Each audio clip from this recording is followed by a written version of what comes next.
आकाशवाणी गोरखपुर से प्रादेशिक समाचार।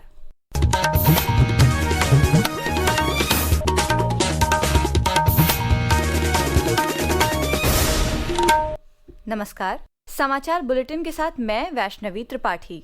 पहले मुख्य समाचार। केंद्र सरकार ने प्रदेश के किसानों को दी बड़ी सौगात। अब न्यूनतम समर्थन मूल्य MSP पर होगी मूंग और मूंगफली की खरीद। प्रधानमंत्री नरेंद्र मोदी ने सरकार के 11 साल को बुनियादी ढांचे के विकास के दृष्टि से क्रांतिकारी बताया। कहा, सतत और दीर्घकालिक दृष्टि से प्रेरित है अगली पीढ़ी के बुनियादी ढांचे के लिए भारत का प्रयास। रेल मंत्रालय ने अगले महीने से ऑनलाइन तत्काल टिकट बुकिंग के लिए आधार OTP को किया अनिवार्य। अब अधिकृत टिकट एजेंट भी 30 मिनट बाद ही बुकिंग विंडो से कर सकेंगे तत्काल टिकटों की बुकिंग।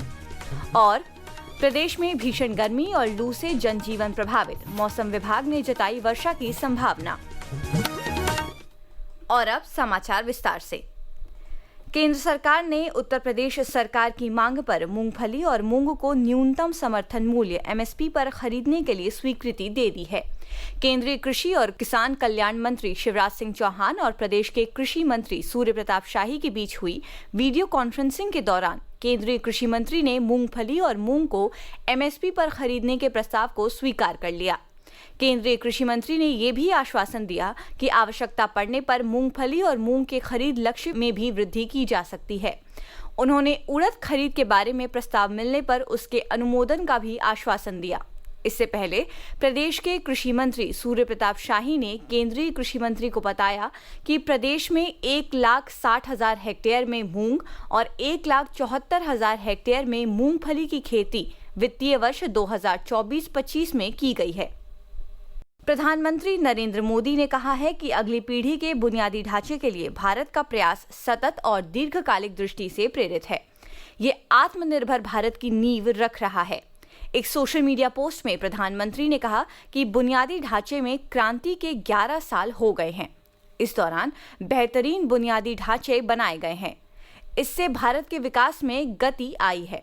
उन्होंने कहा कि रेलवे से लेकर राजमार्ग और बंदरगाह से हवाई अड्डा तक भारत का तेजी से फैल रहा बुनियादी ढांचा नेटवर्क जीवन को आसान बना रहा है और समृद्धि को बढ़ा रहा है। भारत ने सेवा, सुशासन और गरीब कल्याण के सिद्धांतों से प्रेरित होकर एक दशक तक उल्लेखनीय परिवर्तन किया है। आकाशवाणी समाचार आपके लिए पिछले 11 वर्षों में प्रमुख क्षेत्रों में सरकार के प्रयासों पर एक विशेष श्रृंखला प्रसारित कर रहा है। इसी कड़ी में आज हम भारत के परिवहन बुनियादी ढांचे के परिवर्तन पर ध्यान केंद्रित करते हुए जानकारी दे रहे हैं।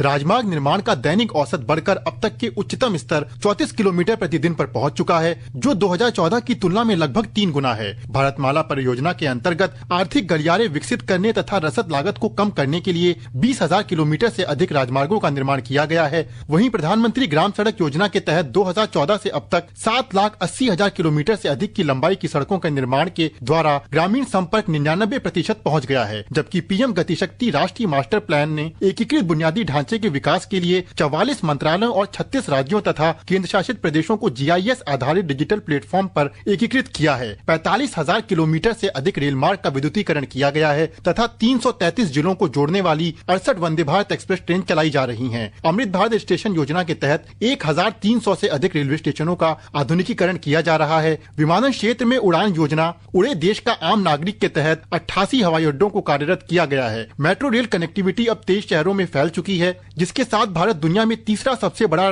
मेट्रो नेटवर्क बन गया है। सागर माला कार्यक्रम के अंतर्गत बंदरगाहों और अंतर्देशीय जलमार्गों से जुड़ी 277 परियोजनाएं पूरी हो चुकी हैं। दुनिया की सबसे ऊंची चिनाब रेलवे ब्रिज, दुनिया की सबसे लंबी राजमार्ग सुरंग अटल और दुनिया की सबसे बड़ी मूर्ति स्टैच्यू ऑफ यूनिटी भारत के इंजीनियरिंग करिश्माओं का अविश्वसनीय प्रतीक है। विष्णु की रिपोर्ट के साथ शक्ति सिंह। मुख्यमंत्री योगी आदित्यनाथ ने कल मुजफ्फरनगर में संत समागम कार्यक्रम में शिरकत की। संत स्वामी ज्ञान भिक्षुक दास जी महाराज की 65वीं पुण्यतिथि और सदगुरु समन दास जी महाराज की स्मृति में आयोजित समागम को संबोधित करते हुए मुख्यमंत्री ने कहा कि संतों ने समाज को एकता की राह दिखाई। गुरु रविदास जी महाराज का कथन एक नई प्रेरणा है और इसीलिए उन्होंने सामाजिक बुराइयों से दूर रहने के लिए समाज को एक नई प्रेरणा दी। उन्होंने कहा यह रविदास तब प्रसन्न रहेगा जब बिना भेदभाव के सबको समान रूप से अधिकार मिलेगा, सबको अन्न मिलेगा। संत रविदास जी महाराज की इन बातों को अक्सर किसी ने लागू किया। भारत के प्रधानमंत्री मोदी जी ने प्रधानमंत्री गरीब कल्याण अन्न योजना के माध्यम से मुख्यमंत्री योगी आदित्यनाथ राष्ट्रीय खेलों में प्रदेश का मान बढ़ाने वाले छात्र छात्राओं को आज लोक भवन में मुख्यमंत्री विद्यालयी खेल पुरस्कार 2024-25 से सम्मानित करेंगे। समारोह के दौरान स्वर्ण पदक विजेताओं को नकद पुरस्कार, प्रशस्ति पत्र और मेडल दिए जाएंगे। वहीं प्रदेश के सभी जिलों में आज ही आयोजित हो रहे मेधावी विद्यार्थी समारोह के दौरान राष्ट्रीय खेलों के रजत और कांस्य पदक विजेता विद्यार्थियों को उनके जिलों में ही सम्मानित किया जाएगा। प्रादेशिक समाचार आप आकाशवाणी गोरखपुर से सुन रहे हैं। ये समाचार बुलेटिन हमारे YouTube channel AIR news Gorakhpur और X हैंडल AIR News_GKP पर भी उपलब्ध है।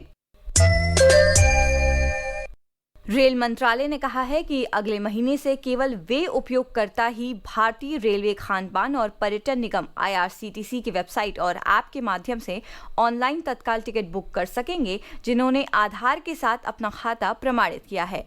एक रिपोर्ट। नए बदलावों के तहत इस वर्ष 15 जुलाई से ऑनलाइन तत्काल बुकिंग के लिए आधार OTP सत्यापन अनिवार्य होगा। कंप्यूटरीकृत यात्री आरक्षण प्रणाली काउंटरों और अधिकृत एजेंटों के माध्यम से बुक किए गए तत्काल टिकटों के लिए बुकिंग के समय उपयोगकर्ता के मोबाइल नंबर पर OTP भेजकर सत्यापन किया जाएगा। ये परिवर्तन तत्काल बुकिंग में पारदर्शिता बढ़ाने और यह सुनिश्चित करने के लिए लागू किए जा रहे हैं ताकि इसका लाभ सही उपयोगकर्ताओं तक पहुँचे। भूपेंद्र सिंह के साथ आनंद कुमार, आकाशवाणी समाचार, दिल्ली।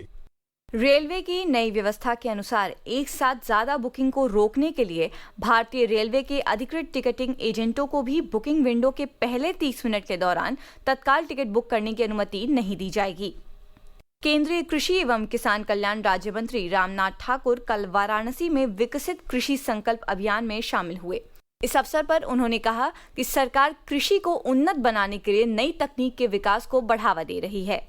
2014 के बाद प्रधानमंत्री जी आए तो मेरी समझ से ये लगा कि ये किसानों के लिए ज़्यादा चिंतित है। किसान की भलाई के लिए, उसकी आमदनी को बढ़ाने के लिए, कृषि की पैदावार दोगुनी हो, इसमें आप वैज्ञानिक लोगों से पूछ सकते हैं कि कितनी मेहनत उन्होंने की है और कितना जमीन पर उतारने का काम किया है।